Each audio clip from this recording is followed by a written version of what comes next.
Hello engineers, SSC JEE का form filling start हो गया है। आप में से बहुत ऐसे बच्चे हैं जो फॉर्म फिल कर रहे हैं।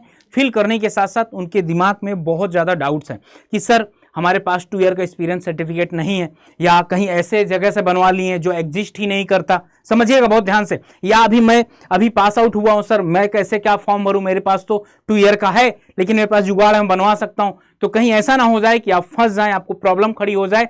तो ये वीडियो आप सब बच्चों के लिए बहुत खास इंपॉर्टेंट है, तो स्टार्टिंग से लेकर लास्ट तक जरूर देखिएगा। और मेरे पीछे आप रिजल्ट देख पा रहे होंगे, ये एसएससी जेईई 2024 के सब क्या है, टॉपर्स है। एसएससी जेईई 2024 के क्या है, टॉपर्स हैं। और इस बार मैं चाहता हूं कि आपका भी यहां नाम आए। यहां नाम आने के पहले एक फॉर्म फिल करते समय कोई ऐसी गलती मत कर देना कि फॉर्म रिजेक्ट हो जाए। सर आगे अगर बढ़ता हूं तो यहां पर आप देख सकते हैं, आपका एज लिमिट की अगर बात किया जाए केवल और केवल सीपीडब्ल्यूडी है, जहां पर 32 ईयर की अपर एज चाहिए। बाकी सब में कितनी, 30 ईयर का। यह बात हो गई एक। अभी इसमें एज क्राइटेरिया जो भी वो भी बता दे रहा हूं। एक्सपीरियंस रिक्वायर्ड की अगर बात किया जाए, एक्सपीरियंस डिप्लोमा वालों को ये 3 डिपार्टमेंट में है जहां पर एक्सपीरियंस चाहिए, बीआरओ, एमईएस और डीजीक्यूए नोवल पे, ठीक ना। बाकी ये इसमें नहीं चाहिए। यहां पर मैकेनिकल भी लिखा होगा, ठीक ना।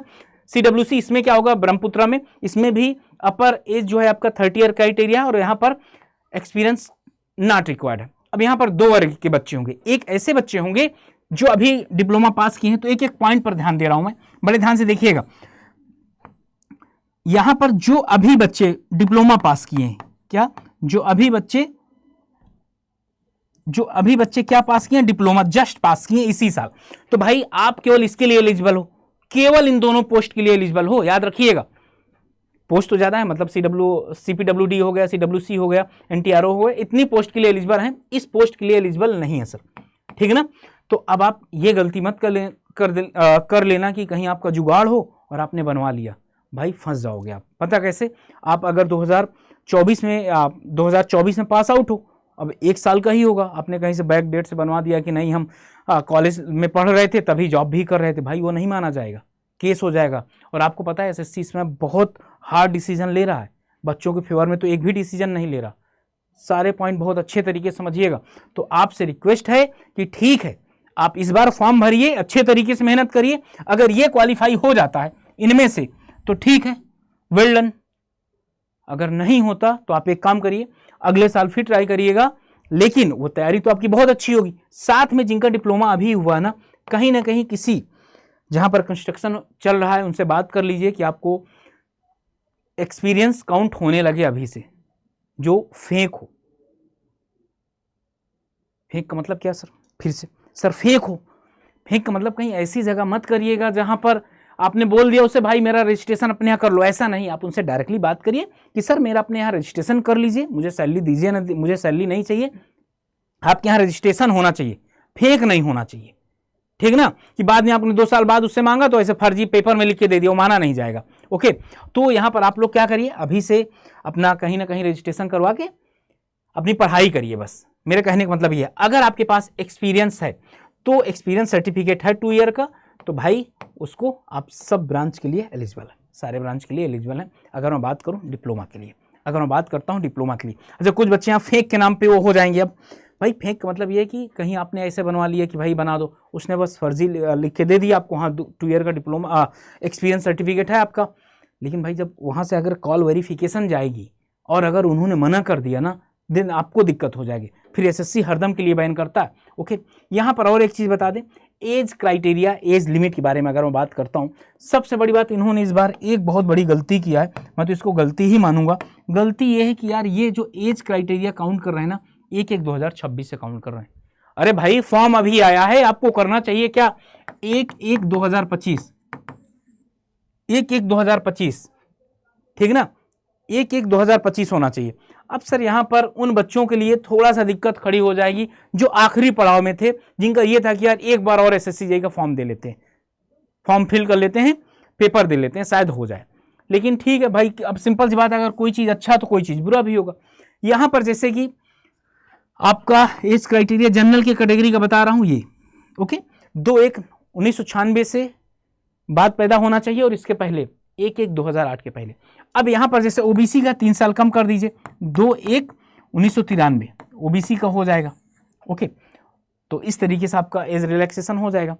और जहाँ 32 ईयर वाला होगा, 32 ईयर वाला यहाँ से 3 साल और कम कर दीजिए, 2/1/1991, ये आपका इतना क्राइटेरिया हो जाएगा, इतना क्राइटेरिया हो जाएगा आपका। अब सिंपल सी बात, अगर 2026 कर दिए तो भाई अब नए बच्चों का भी तो देखना है, ये भी तो कह सकते हैं।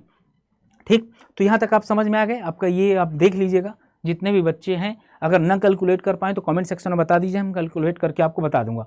ठीक है, यहाँ पर आपको बात किया जाए किसका, कैटेगरी की, जैसे SC ST का 5 साल का भाई, OBC का 3 साल का है, PWBD अनरिजर्व EWS में 10 ईयर का है, PWBD OBC में 13 ईयर का है, PWBD SC ST में 15 साल का, इस तरीके से आपका।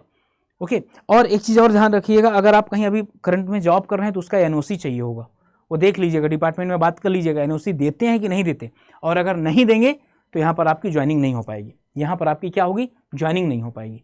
तो यहाँ पर मैंने आपको क्या क्या कौन कौन से पॉइंट में बताया, और आपका जो एक्सपीरियंस सर्टिफिकेट, अरे भाई बहुत ऐसे हैं यार जो आपका बना देंगे, ठीक ना, परेशान मत हो। अगर कोई तब भी दिक्कत आती है तो आप कमेंट सेक्शन में बताइएगा, हम देखते हैं कैसे आपका कहाँ से क्या बात हो सकती है, ठीक ना। ये सारा कुछ हो गया आप लोगों का, और ये तो बात रही है, लेकिन फॉर्म भरने बाद उससे भी बड़ा टास्क होता है पढ़ाई करना।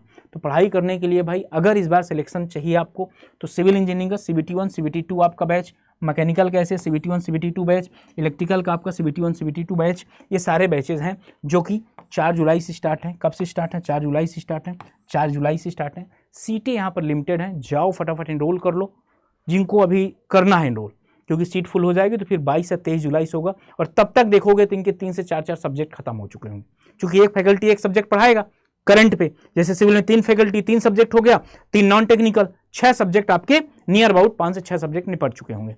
तो जाओ फटाफट एनरोल कर लो, और मैक्सिमम डिस्काउंट के लिए आप कूपन कोड Y579 लगा सकते हैं। अगर आपको मैक्सिमम डिस्काउंट चाहिए तो क्या लगा सकते हैं? Y579, ठीक ना।